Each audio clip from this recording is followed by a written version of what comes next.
Good morning. If you would, finish up your conversations and take your seats, and we will get started.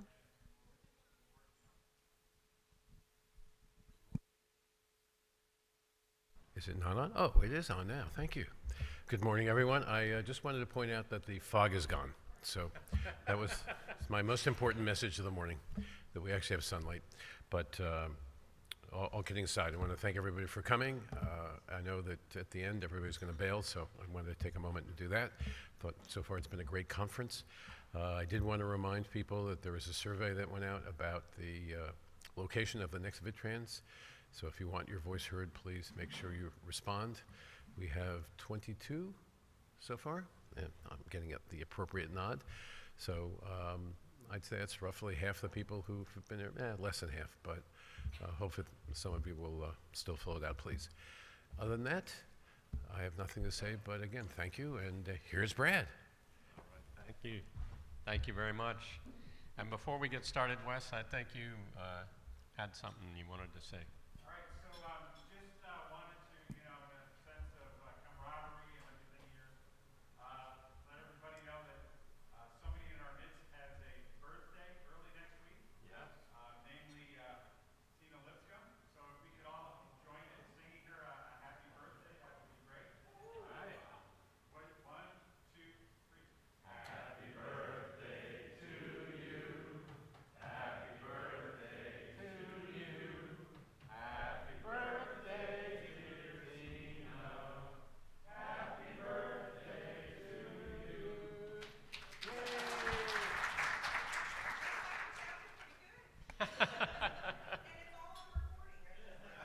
That's great. That's great. Happy birthday, Tina. And enjoy your holiday after this. Okay, we're going to kind of switch gears a little bit for the first couple of presentations. Steve, if you want to come on up, we'll get started. The first is on time synchronization and the importance of that in IP systems. So come on.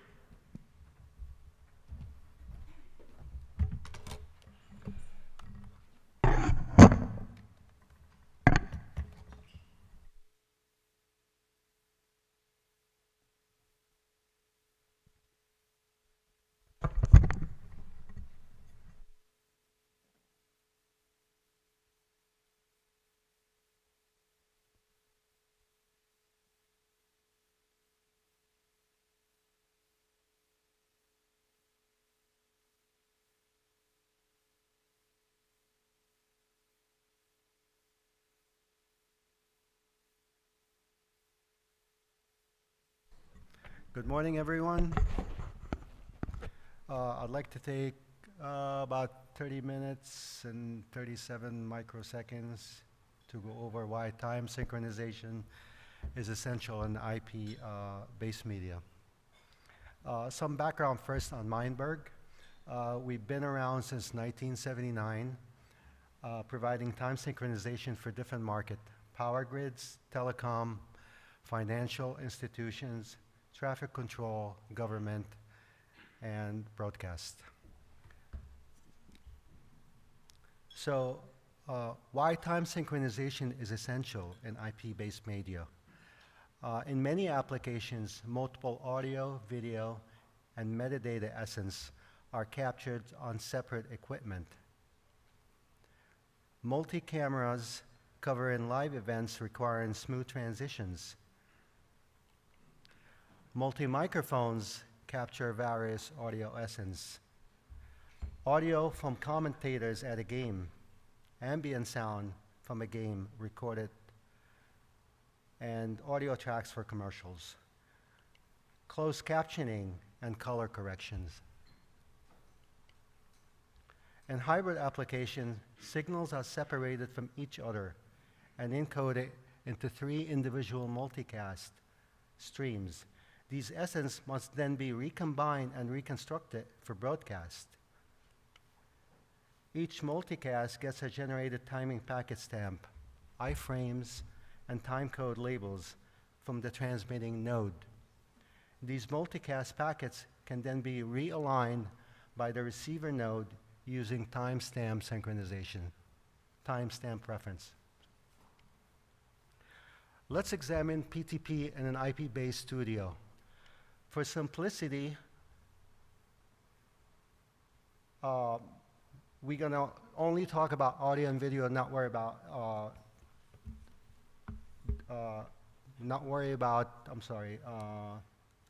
metadata for now. So the Grandmaster will send sync messages for both the TX and the RX node on the network. Notice when the packets, the transmitter then generate PTP sync messages. Notice when the packets leave the switch puts them out of order, and we'll address why that is on the next slide. The RX mode will analyze the packets for timing, calculate the difference between when the sync messages were sent and the time it received it.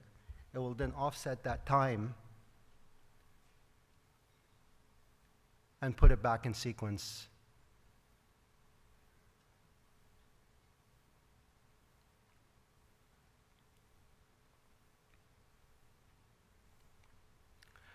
So what key challenges are solved using time synchronization and IP-based media?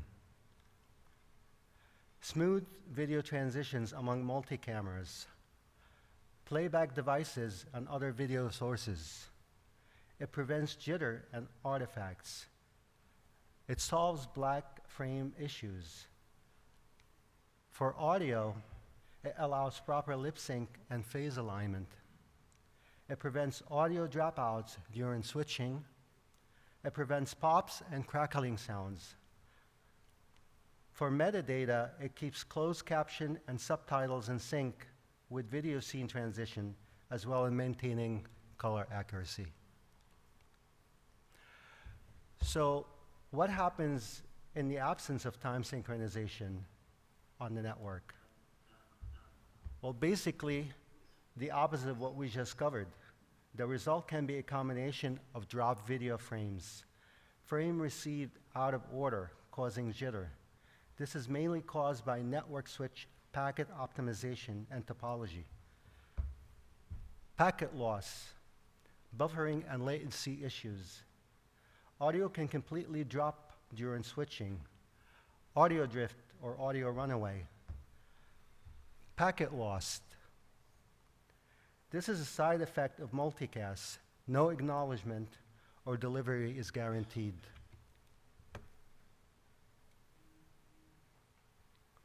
Improper node buffering. Constant bit rate that needs to be respected per SMPTE-22.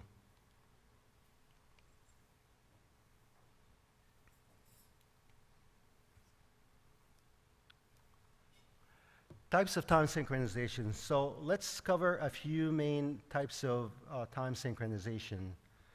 iRig. Okay, I'm just kind of trying to do two things here at the same time.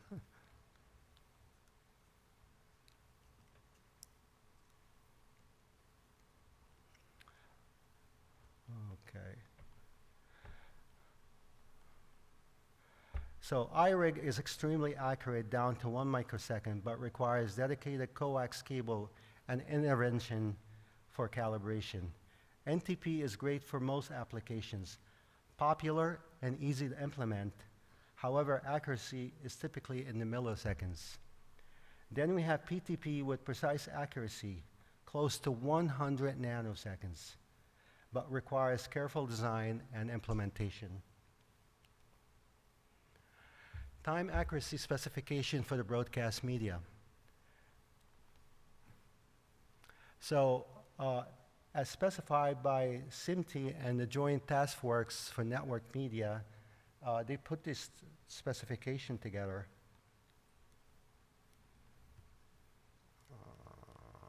Why is this not working? For video and mono, it's about 10 millisecond. For stereo audio, it's 10 microsecond. And with Joint Task Force Network, it gets even more critical, down to 1 microsecond.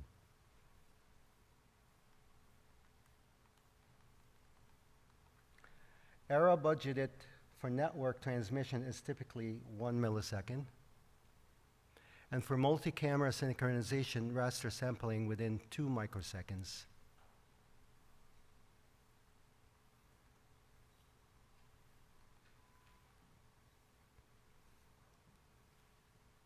So let's look at a Super Bowl event example.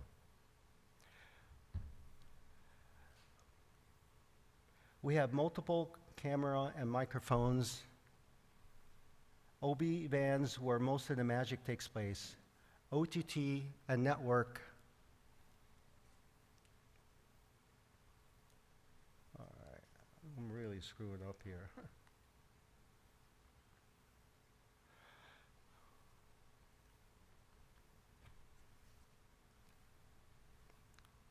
Okay, so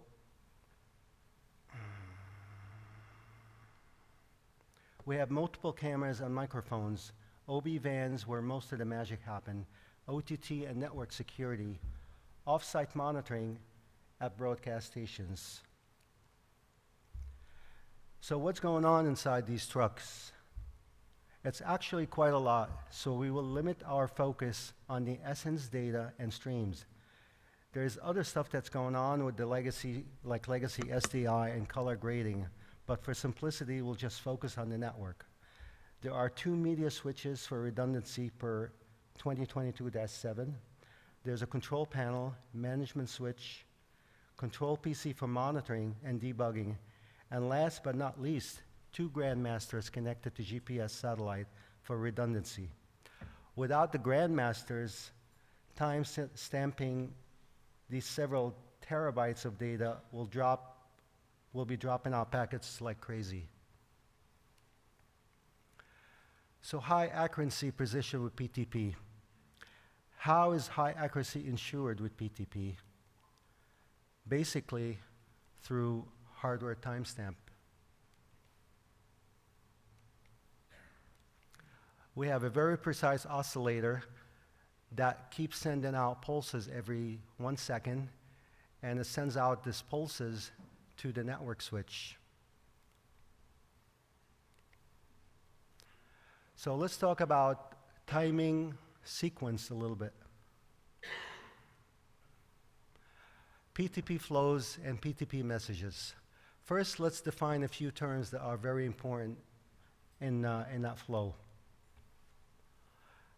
Announced messages are first established for synchronization hierarchy or best master clock algorithm.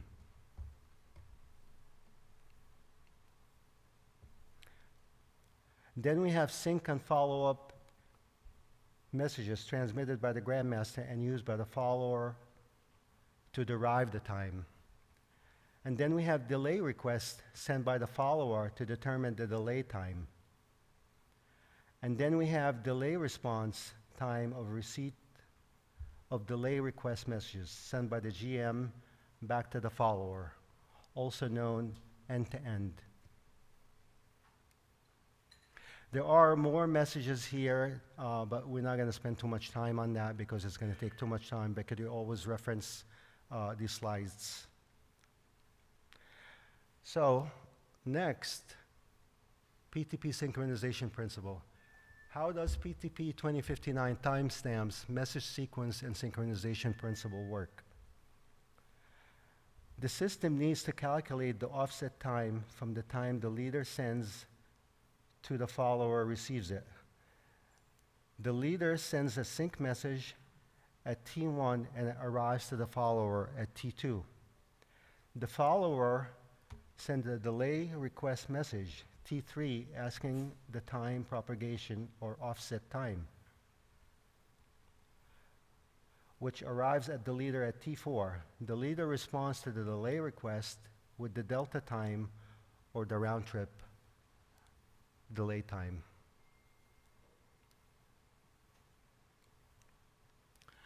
Let's look at it another way.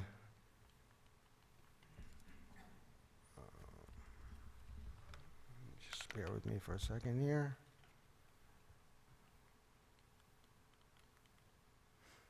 So let's look at it a different way. The grandmaster sends out a sync message saying, at the tone, the time is 12:03, 45 seconds, and .6653776, which is a precision of 100 nanosecond. Wait, when I told you it was 12:03, 45 seconds, .6653777 nanoseconds, it was really 12:03, 45, 665, 8994, which is 52.1 microseconds later. So let me know when you receive that message.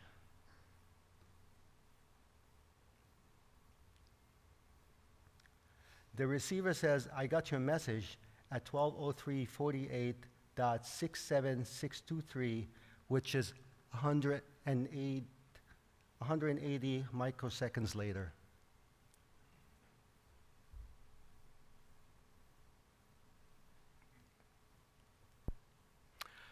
So, in summary, let's demonstrate how time synchronization is essential in this short video.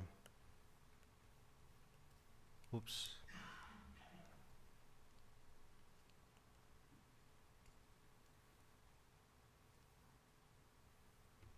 Do